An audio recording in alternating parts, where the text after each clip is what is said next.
Hey guys, it's Cardin Effects, another Nerd This video. Today I'm going to go over version 2.0 of my best runes calculator, as I've called it.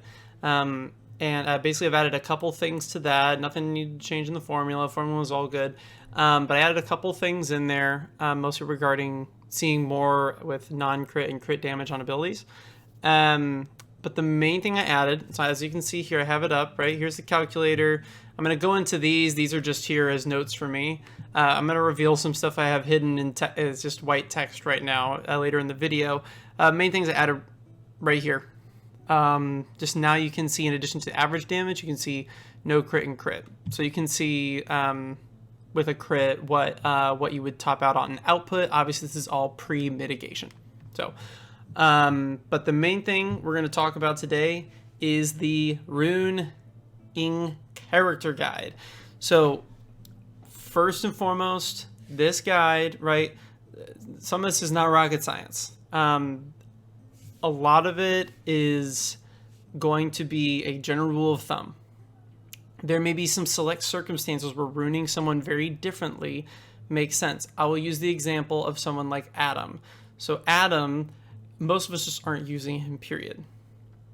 If you are going to use him, then the way you have to use him, in my opinion, is with Kyra. You use Kyra, she gives him the force taunt, so he doesn't taunt all the time, and he counters, and it all centers around him using his AoE basic to apply offense down. At that point, you could make the argument for giving him some potency runes to help apply that. If you really wanted to, you can make the argument for damage, but that's such a select circumstance. So this is, I'm kind of generally putting out the overall best set for all game modes.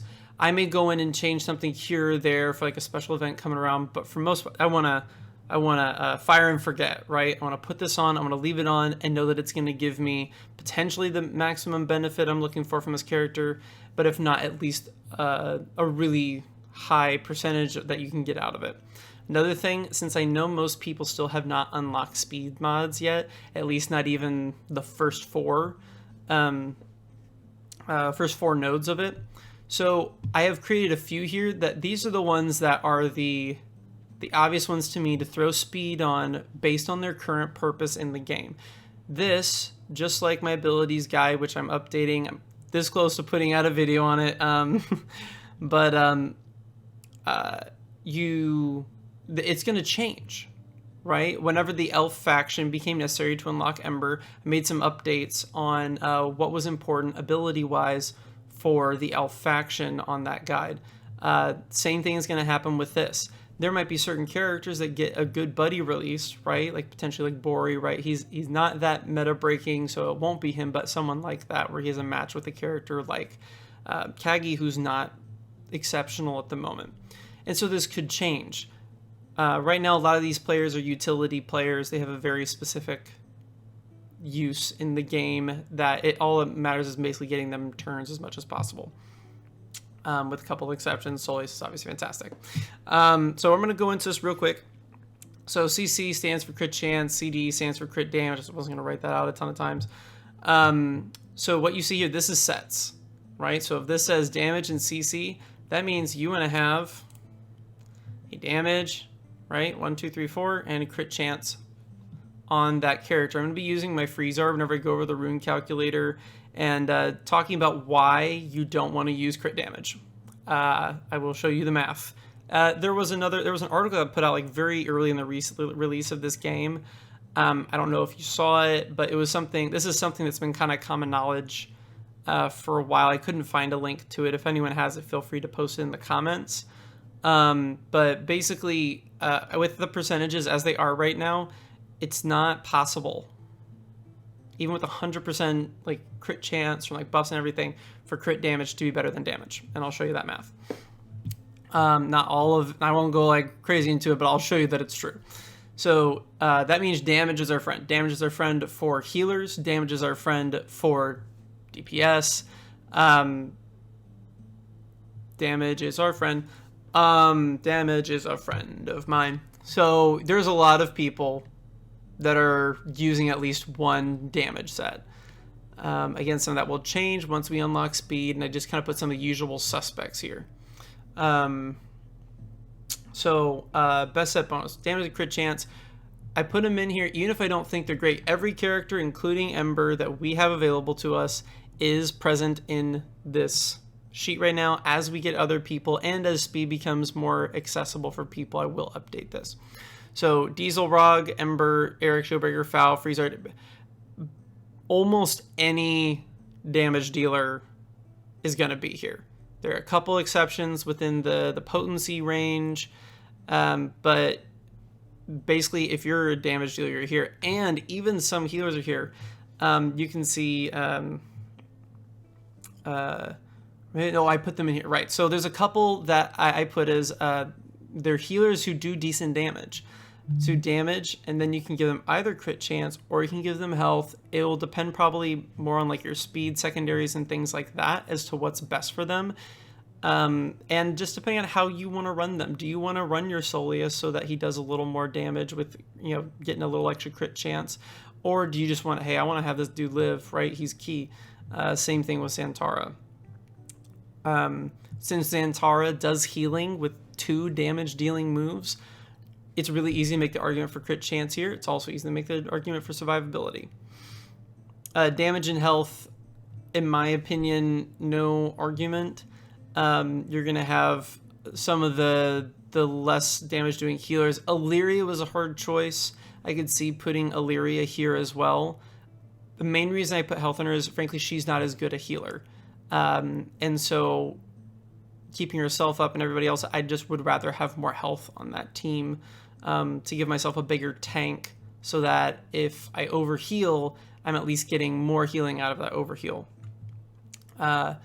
Patriarchy, again, like single target, the less AoE utility they have, the better off you're probably going to be putting a health set on instead of crit chance, particularly if they're not doing damage to heal like Xantara. Soleus just has a lot of magic damage for a healer, and so it's worth putting on. Amara, Hard Orc, Corcoran, Major Shot, and Master Duo. They have a crucial, either a single crucial debuff or they have multiple. Hard Orc, right, the ability block and bleed is so crucial in raid, and the ability block is really crucial in arena. So it needs the hit whenever, particularly the ability block only has a 70% chance. You really need it to like apply when it has a chance as much as you can. Same with Corcoran. I know he has a buff, but frankly, you're not going to be using Corcoran too much. And I am trying to find a way to like, hey, if you get a couple good potency mods, who do you throw it on? Your characters who aren't as exceptional and stand to benefit from it because he has multiple moves that attempt to apply debuff. Major Shot, a lot of great debuffs coming from him, whether it's stuns, blinds, heal, immunity, whatever. Master Duo, pretty much his only purpose. He's okay at damage. He's not a fantastic damage dealer though. But when you're using him in the raid, which is pretty much the only place we're using him for right now other than the gladiator events, his whole key is applying slow and reducing turn meter. You don't want that resist, you just want it to happen. Damage and tenacity. So Cruel doesn't have fantastic damage, and her and while she does get some from the shadow that she summons, it's based off of the opposing character that is shadowed. It's not based off of her. There is some healing that you could be like, hey, well, but we're still going to give her that damage set. You could, she's one of the obvious people to throw a speed set on to me. Once you have that unlocked, not your first priority, these are alphabetized, right? Being really non-biased. So Cruel is definitely someone worth throwing a tenacity set on because it's more important that she not get ability blocked. It's more important that she not get stunned. You get my drift. Than it is that she does optimal damage by giving like a crit chance. And to the extent to where I think that the tenacity is better because if she gets blocked early on, doesn't matter how much health she is, she's really not doing anything for anyone. So health, these are all characters that end up in the speed class. It's because you're probably, particularly if you didn't whale out at all, you're going to have a lot better health mods early on because you're going to spend a lot more time farming those nodes than other people. Not only is defense not a great set early on, so if you're room farming, you're farming that until you unlock damage. They're just not particularly exceptional mods available to you. Crit chance is fine, but even that's not great. So it did have one kind of exception where you want the 3 crit chances. This is exclusive if you're running Mar with a repeat AoE intent, and really there's only one time you want to do this, and that's on unlock events, or I guess the tower PvE content stuff where you can rinse and repeat. Not the raid, obviously, because you can't hit at least 4 people. If you're able to chain together, 2 or 3 of these things, your damage output is going to way outweigh the benefit you would have had from having a damage set on instead, as long as there's 3+ characters that are getting hit by that 3rd time you come around. But because it still only is like it's not like it's 100% chance. If you apply his buff on him, you can get him to around 75-80%. But that basically means on average, you will trigger his the cooldown reduction back to being available again on average. And that's like, yeah, on average is not what I want to throw in Arena. On average is not what I want to throw in there for something like that. I want to throw in a little more consistency, and at that point I would recommend the damage. So if you do want to use that because you're trying, it's the best way for you to, with some RNG, clear 7-star Soleus, then throw on 3 crit chance runes to help yourself a little bit with the amount of times you need to run through this. Health and defense, essentially, if you're a tank, you win in here. Exciting, right? You can make an argument for a couple of people in here to end up with a potency or tenacity. It would depend on the set, but overall I think it's good to have at least 1 health and 1 defense set on your characters once you get them to the gear 8+ level. So you've probably seen these little symbols that have been going around. The little up arrow, if you will, the star. I know these have like this is the asterisk, right? The tilde. Isn't that the tilde? It might be a tilde. I don't know. It could go over.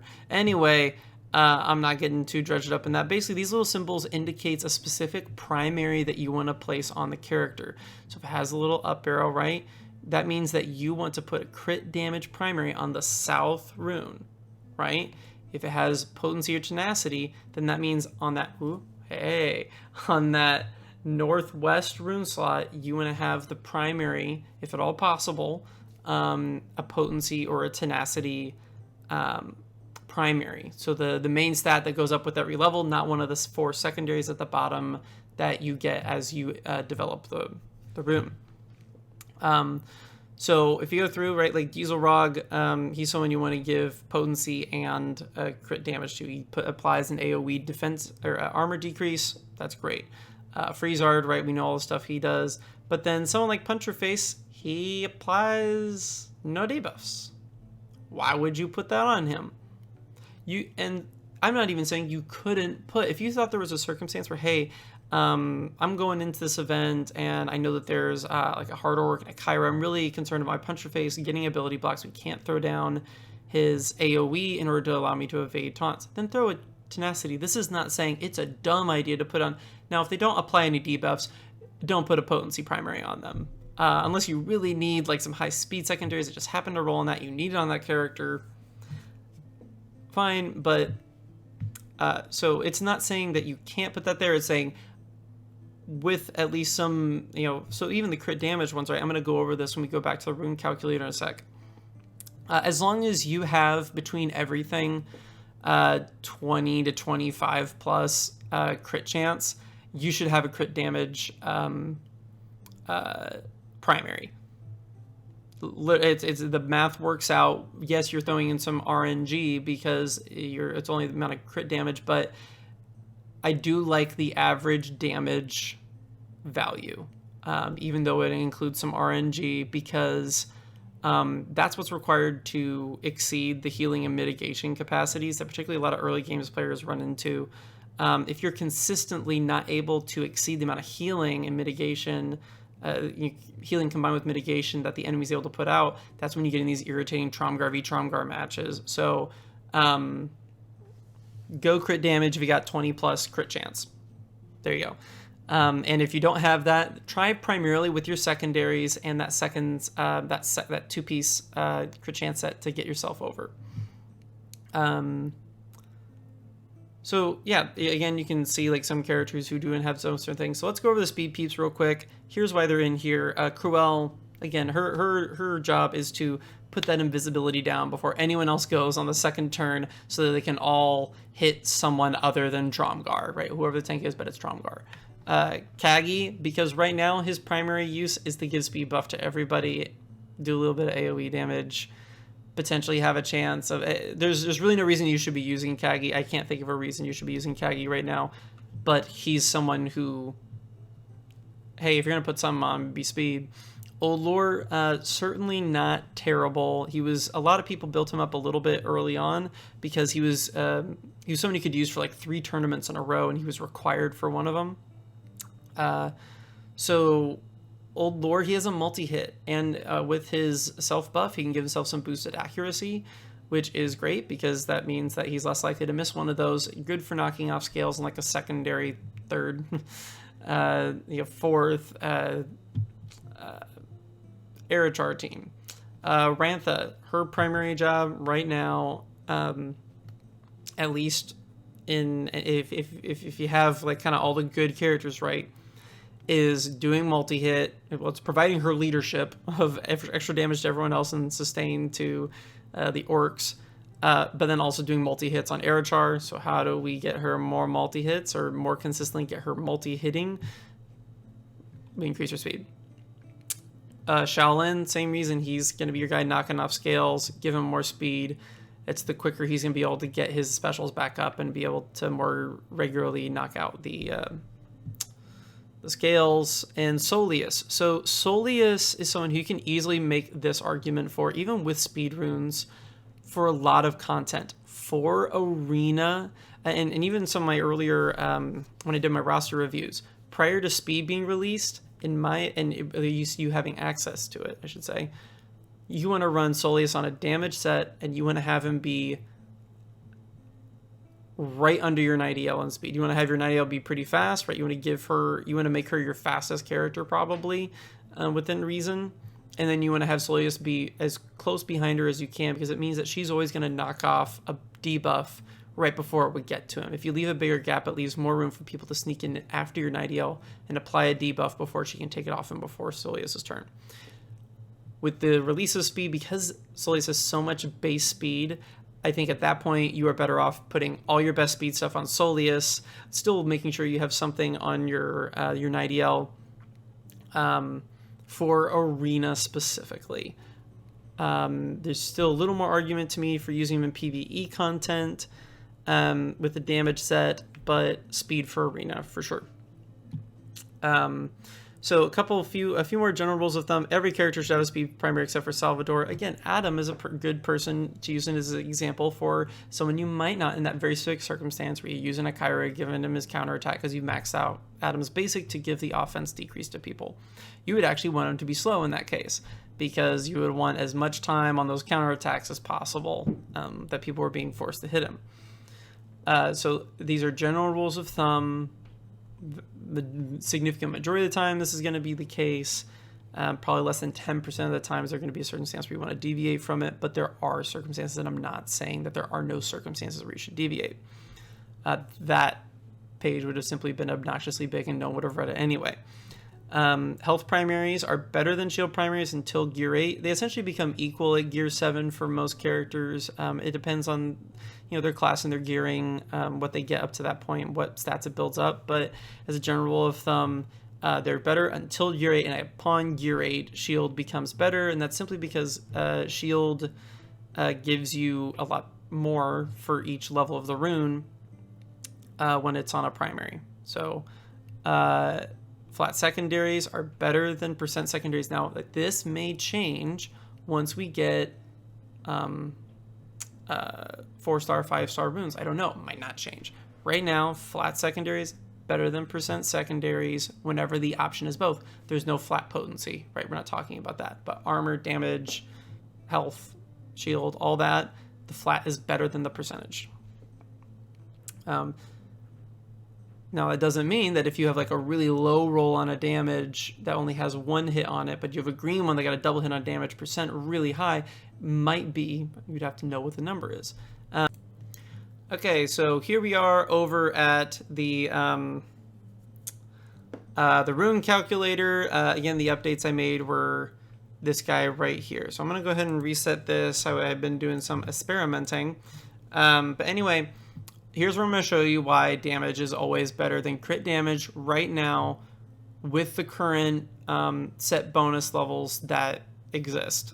They could easily change what they are at any time, and who knows, maybe upon watching this video, they might, even though it's something I think they're already aware of.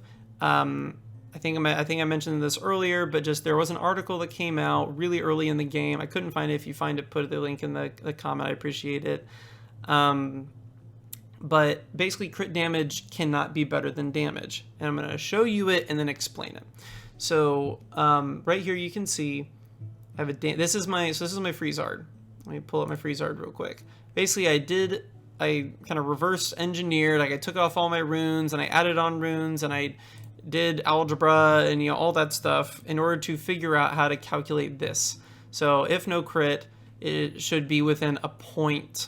Actually, I've never had it not be within a point of this figure. So whether it's your physical damage or your magic damage. And so I used my Freezard to build out some stuff to show you why crit chance doesn't matter if it's 100%. You're actually still going to get more benefit from boosting your damage.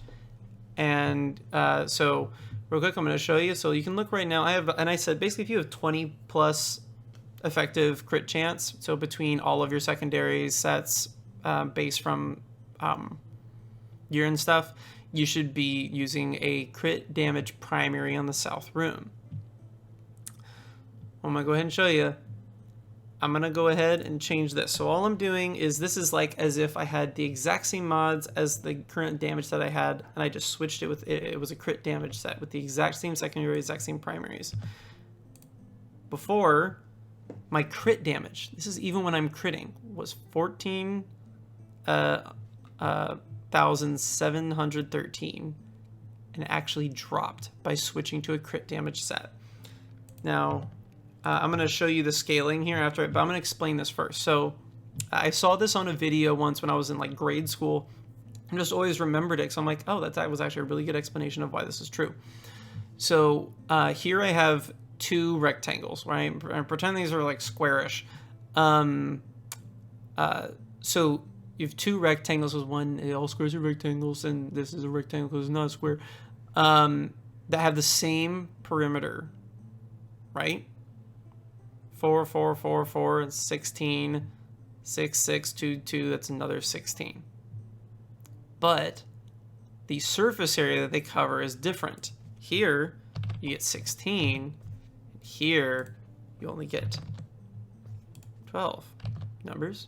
This is one of the... I might have turned that spot white. It's 12. I put some of the text here in white in order to prevent it from being seen until I was ready to show it. So this same principle applies. Whenever you boost your damage, you're taking it from 100% to 120. Now your crit damage already exists at 150, right? So actually I'm going to put this one down here. This is at 180. So whenever you're increasing things, now obviously the crit damage increase is larger than the damage set increase, right? Damage set only gives you 20. Crit damage gives you 30. So you think, huh, maybe that will work out, but it doesn't. So if we watch right here, I think we can all do what 180 times 100 is, but just so everyone can see, times 50, 1800. Guess what? So those puppies equal out. But because of how they calculate damage and put it into this figure, you actually end up slightly better, even still using the damage set. So considering that very few characters will ever have 100% crit, at least in the current things we have available to us, you should use a damage set. So let's go ahead. I'm going to expand this back out because I put some stuff in here. Just kind of making this up on the fly. I should have put that all down there. That would have been smart, huh? So I'm going to go ahead. No, not this one. Not that one. We don't want that. Right. Oh, duh. There's stuff here. Let's go. Guys, I'm so professional. So incredibly professional. I can click on stuff. All right. So I did just some projections showing you that, yeah, it gets closer. Apparently, I mistyped some things, and that's fantastic and embarrassing. But anyway, with my Freezard, it gets a little... Here, let's do it. Let's just do it. Okay, so basically what I have to do is I have to do the math here to... so let's just do it for the 85% just to show, because somehow this all got typed over at some point, and that's a little irritating, but I don't have time to re-record this portion. So, let's see if we put it at like, well, let's just see where we're at when we hit like 65. Okay, so we need 70.28.